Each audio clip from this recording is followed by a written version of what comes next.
कुठून नाही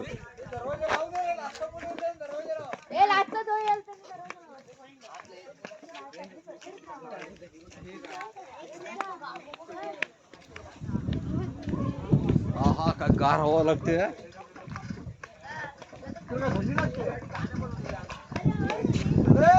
मध्ये लावला पाहिजे.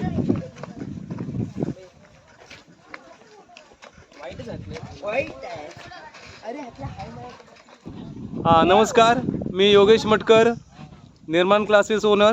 आणि आज आपण आलो आहोत पावनखिंड इको पॉईंट इथे. आणि त्यानिमित्तानं आम्ही सगळे एकत्र, आमच्या क्लासची मुलं सगळे एकत्र आलेलो आहोत.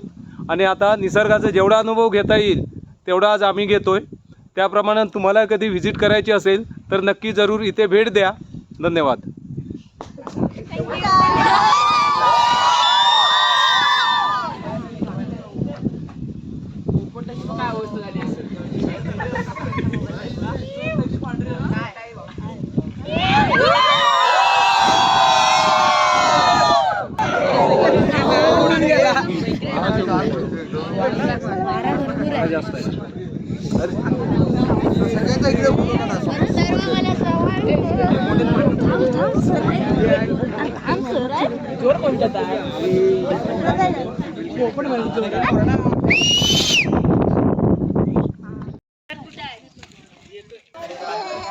श्लोक खाली जाशील.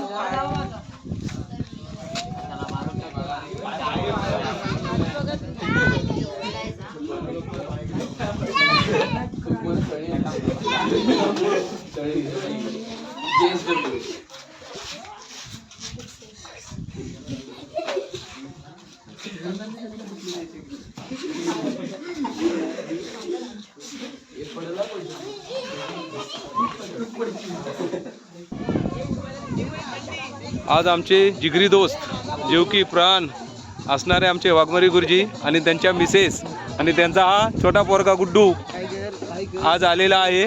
गुड्डू हाय कर. आपण कुठे आलोय गुड्डू?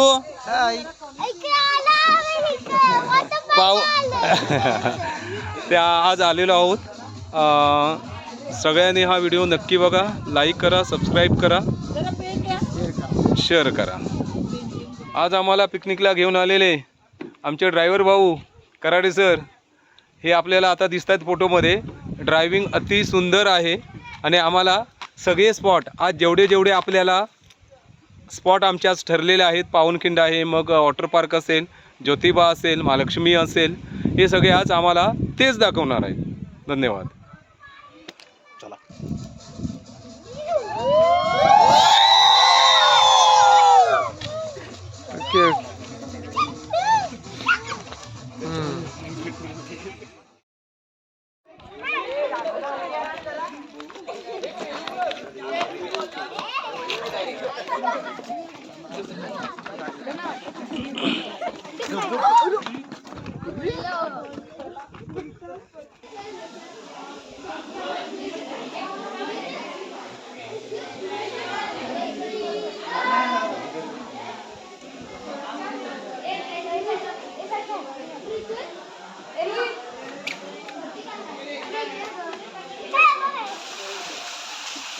पोराला वरती ठेवलं आणि आपण खाली आलो.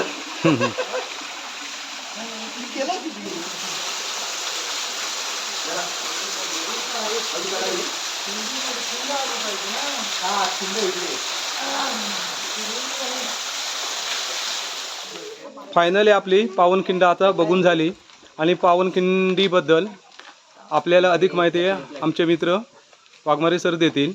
छत्रपती शिवाजी महाराज की बघा, आपण ज्या ठिकाणी आता उभा आहोत या ठिकाणाला इतिहासामध्ये अनन्यसाधारण महत्त्व आहे.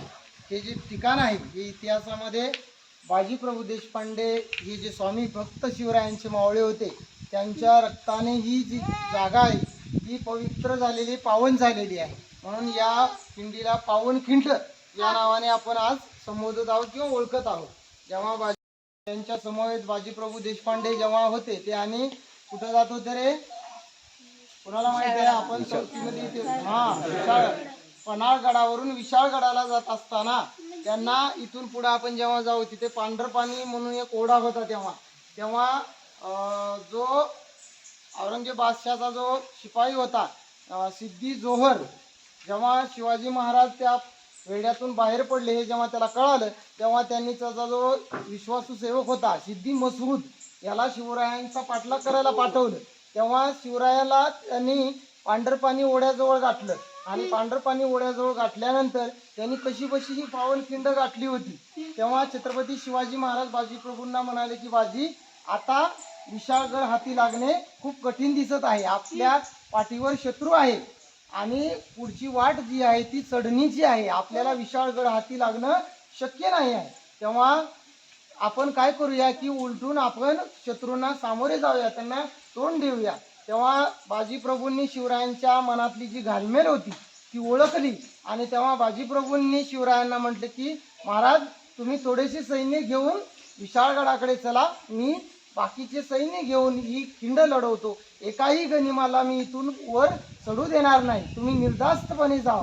आणि बाजीप्रभूंसारखा जो मोहरा होता तो शिवरायांना इरेला लावणं किंवा त्यांना शिवरायांना ज्ञात होतं की आपण जर इथून बाजीप्रभूंना सोडून गेलो तर बाजींना आपण परत भेटू शकणार नाही, बरोबर की नाही. कारण गनिमांचं सैन्य हे खूप अफाट होतं, भरपूर होतं. तेव्हा छत्रपती शिवाजी महाराजांनी त्यांना सांगितलं की आम्ही गडावर पोहोचताच तोफेचा आवाज करू आणि तोफेचा आवाज ऐकताच तुम्ही खिंड सोडून गडावर चालून या. पण सैन्य एवढं जास्त होतं. तेव्हा बाजीप्रभू देशपांडे शिवरायांना म्हणाले की तुम्ही देखील छत्रपती शिवाजी राजे म्हणत होते तुम्ही देखील चला, आपण जाऊ तर सर्व जाऊ, नाहीतर लढाई आपण शत्रूला तोंड सर्व मिळून देऊया. तेव्हा छत्रपती शिवाजी महाराजांना बाजीप्रभूने म्हणलं की एक बाजी गेला तर तुम्हाला दुसरा बाजी मिळेल, पण स्वराज्याला शिवरायांची गरज आहे, तेव्हा तुम्ही निर्धास्तपणे जा. आणि बाजीप्रभूंनी शिवरायांच्या पाठमोऱ्या मूर्तीला मुजरा केला आणि ते छत्रपती शिवाजी महाराज निघाले. तेव्हा गनिमांना इथून रोखून धरलं त्यांनी बाजीप्रभूंनी, आणि जोपर्यंत गडावर जाऊन तोफेचा आवाज होत नाही तोपर्यंत त्यांनी एकाही गनिमाला इथून पुढं शिवरायांच्या बाजूने ज्या मार्गाने शिवराय गेले त्या मार्गावर जाऊ दिले नाही. तोफेचा आवाज झाला, आपण सर्वांनी पिक्चर नंतर बघितलेला आहे. तोफेचा आवाज झाला तेव्हा बाजीप्रभू बोलले की महाराज गडावर पोहोचले, मी माझी चाकरी निभावली, आता मी खुशाल या ठिकाणी मरण पावतो. आणि या ठिकाणी बाजीप्रभूंनी आपलं बलिदान दिलं, त्यांच्या रक्ताने ही पावनखिंड पवित्र झाली आणि इतिहासात ती अमर झाली, म्हणून या खिंडीला पावनखिंड असं नाव पडलं. बोला छत्रपती शिवाजी महाराज की जय.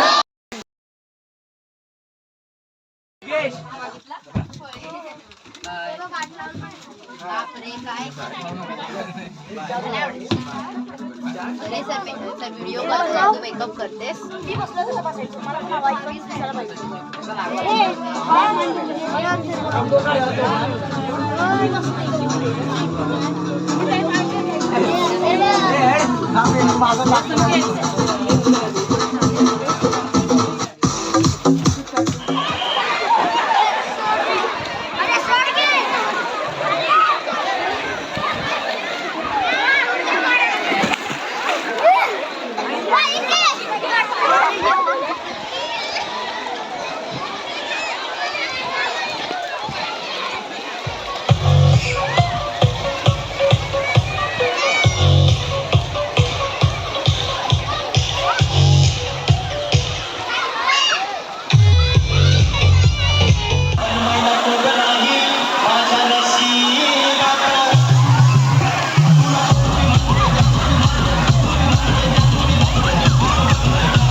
अगोदर प्रदक्षिणा घालू.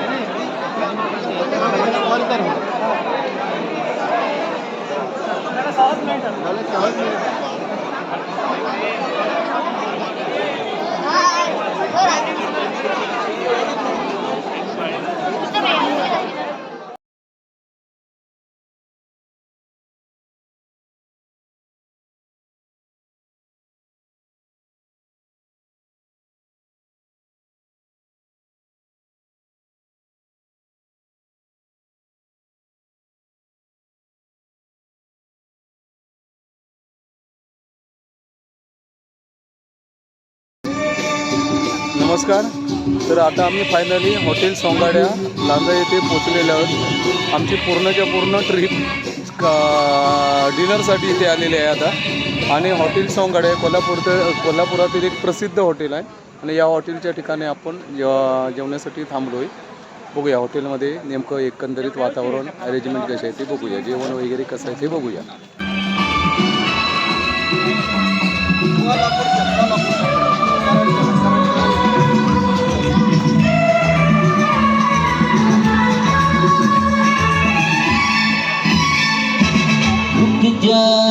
ओ दीवाने तो मैं जना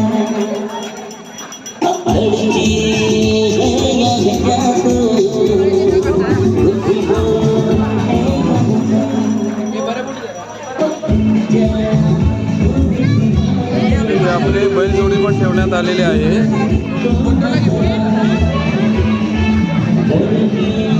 तुम्हाला जर व्हिजिट द्यायची असेल तर नक्की या हॉटेलला व्हिजिट द्या.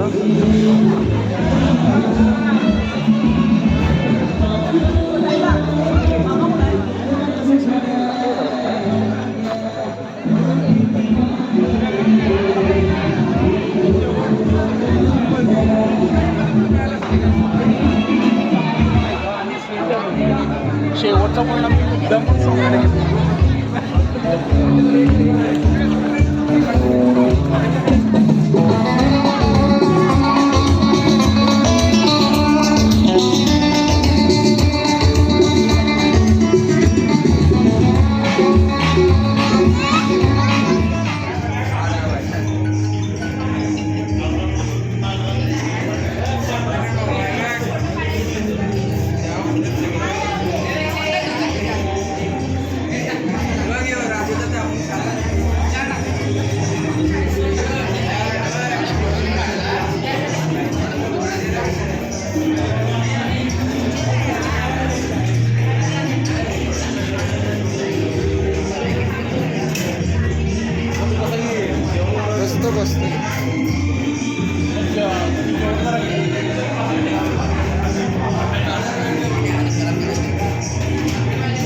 खास लांजावरून आज हे सर आहेत आणि यांची मुलं आले होती जेवायला. आज मराठी संस्कृती आणि गावाकडचं आपलापणा जपणार आपला हक्काचं हॉटेल सोंगाड्यामध्ये जास्त जेवल्यात. त्यांना विचारून घ्या जेवण कसं आहे. जेवण एक नंबर आहे. अगदी कोल्हापुरामधील सर्व हॉटेल जेवढे आम्ही फिरलोत त्यापैकी सगळ्यात बेस्ट, इव्हन आपल्या महाराष्ट्रातलं बेस्ट हॉटेल कुठलं असेल तर नक्की सोंगाड्या हॉटेल असेल. आणि तुम्ही आवर्जून कळकळीची विनंती, आवर्जून तुम्ही या हॉटेलला एकदा भेट द्या. पुन्हा इथेच याल तुम्ही, पूर्ण कोल्हापूर शोधून पुन्हा इथेच याल. आवर्जून एकदा भेट द्या. जेवण अति सुंदर आहे. सर्व्हिस तर एक नंबर आहे, शोधून पण सापडणार नाही कुठे. जेवण अति सुंदर, तुम्हाला पाहिजे ते जेवण पाहिजे त्या प्रकारचं मिळेल इथे. एकदा अवश्य भेट द्या.